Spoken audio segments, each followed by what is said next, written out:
In a previous epic video, probably my favorite one I've ever done, I shared with you guys this insane encounter between a giant 15-foot crocodile and a 13-foot alligator where I was in the water in the wild between the two of them. It ranks up there with my top wildlife experiences I've ever had, and I just can't even describe how excited I was to be in this moment. Now, this is an alligator I've done a couple different videos on before. I know him pretty well, but the crocodile, this is the first time I'd ever shared video of this croc, but it was not my first encounter with this crocodile. It was actually the second encounter I've had, and now in this video, I want to share with you guys my first and third encounters with this giant croc. I was doing a solo dive exploring an area with pretty nice clear water when on the bottom I spotted evidence of a large crocodilian having moved through the area. Here you can see a very distinct tail drag in the mud and footprints in the mud as well. This is not uncommon for me to find when I'm in areas where I know alligators might be present, but these tracks are massive.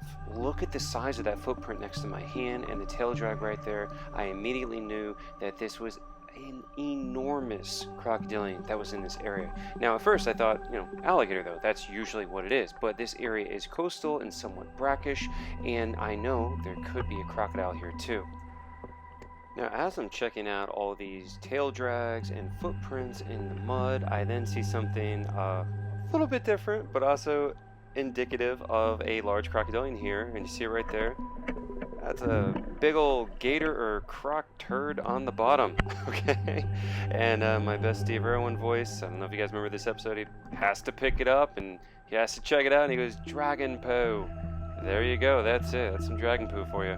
As I continued tracking the evidence on the bottom, the water became increasingly more murky and the situation became increasingly more sketchy and creepy, to be honest. Again, I'm doing this by myself, so I do have a lot of experience with these animals, but I'm not going to lie, it does get creepy when the visibility gets low. And as I move into a very murky area, I spot the culprit. Here is a massive crocodile sitting on the bottom right here. At first, all I can see is the white of the teeth appearing out of the murk, but then as we get closer you can see the full body of the animal. This thing is huge, and this is by far the biggest crocodile I've ever been in the water with. I've dealt with quite a few crocs before, but this one takes the cake for sure, and this thing is gigantic.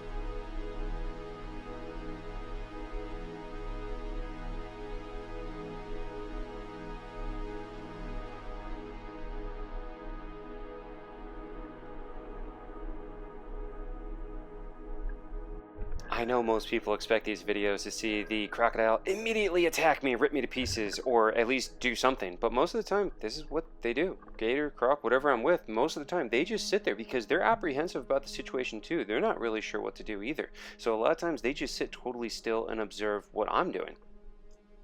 Now that's not always the case, of course, and I have had multiple alligators try to attack me in the water, and again, safety talk right here, guys. Never ever try this on your own. Again, I'm very experienced in this world of handling gators and crocs. I've been doing it for over 20 years. Never try this on your own, but in this instance, this croc was very placid and didn't seem bothered at all by my presence. Now, as I come around the tail here, you can really just get an idea of the total size of this animal. And you can also see my camera flashes going off as I'm taking pictures. But as I go to ascend to the surface, look at the size. I mean, he's just humongous. And so I do a couple passes like this up and down to be able to check him out. And he says very, very white teeth. A lot of people are very surprised by that. Again, the white teeth are there. I say this in all my videos because they do shed and regrow their teeth, cycling through several thousand in a lifetime. Okay, so it's totally normal for them to have very, very white teeth. Now again, this is my first encounter with this crocodile in very bad visibility. See these fish come over, check them out too. But this was the first time I saw him, and then the second time was with the giant gator, and then the third time I'm about to show you now was when the water was much, much more clear and made for some great footage. So this is about a month after my initial encounter with this same crocodile, and you can see the water is just crystal clear, beautiful, beautiful water, and it really allows you to just get a better view of the animal and more appreciation of the animal just because you can actually see it. Before, if I was at the tip of the croc, you couldn't see the tail, I mean, that's how bad the visibility was. Or maybe that's how big the crocodile is, just so darn big. But now that it is actually clear, you can see just the full body view of him and how impressive he is. Now you also notice quite a bit of algae growing on the croc's skin, and this is not a problem for the animal. As far as I know, it doesn't negatively influence him in any way, and it's not uncommon to see. I know I keep on repeating myself, but I can't get over how huge and impressive this croc is, man. What an incredible animal. Now, when we get closer to the face, you'll notice that eye is closed right now, and on the other angles I've had of it, you'll notice it kind of looks weird. There's definitely an injury to that eye, but he doesn't appear to be blind in it, but he definitely favors it and keeps it closed sometimes. Now, up to this point, the croc has always just remained stationary and doesn't do anything, doesn't react to my presence at all. But maybe because this is my third encounter with him, he finally feels comfortable and is now deciding to move around and do his normal things while I'm there. So here, I'm floating up at the surface. You can see my shadow moving right there, and the croc is just calmly walking along on the bottom. And just, wow, how incredible is that? It's just like a living dinosaur down there, just walking around on the bottom, checking things out. They can hold their breath for hours, and there are some records of some crocodilians having held their breath for over 6 hours. Now, those animals that were used in that study were not this big though, so I really wonder, an animal of this size with that massive lung capacity, how long could he hold his breath? At this point, the croc suddenly shot right up to the surface to grab a breath of air, and I was fumbling with the camera. I missed the ascension, but check him out now. He's heading back down after getting a breath of air, cruising down through that aquatic vegetation, and just, wow, look at that scene. That is so incredible. I have never seen footage like this in my life. Look at that massive crocodile settling down into the aquatic vegetation, and look at the camouflage. I mean, he really does blend in well. Even though this is a high visibility area, it's still kind of hard to see him if you weren't paying attention.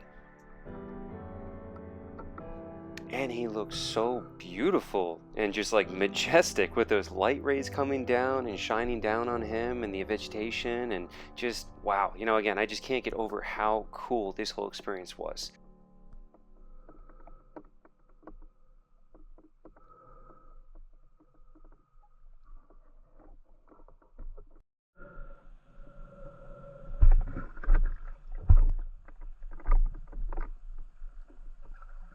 Now here's a really cool thing too. Look between the tip of the nose and the nostrils. You see two holes right there. Those holes are actually caused by the bottom jaw teeth poking up through the upper jaw. You can see the white of the tooth there if you look close enough. And so this is a thing that happens in crocodiles pretty often, where the bottom jaw teeth actually work their way through the top of the skull, the top jaw there, and they'll protrude out. After this moment, I decided to move on and let the crocodile do his thing, and I came back to visit this spot many times since, and I never saw him again. But I'm so thankful for my epic encounter with this croc, and here, check out some of the photos I got of him. And if you want to see more of my photography or even purchase prints that you're seeing right here, you can do it on my website, www.chrisgillette.com. You'll also see photos of all my other adventures on there from all over the world. And now these are some of the shots I took on that first encounter in the lower visibility. Look how creepy and eerie the water looks here. Thanks so much for watching, guys. Leave a comment. Let us know what you thought of the video. Hit like, subscribe, please share, and we'll see you guys on the next adventure.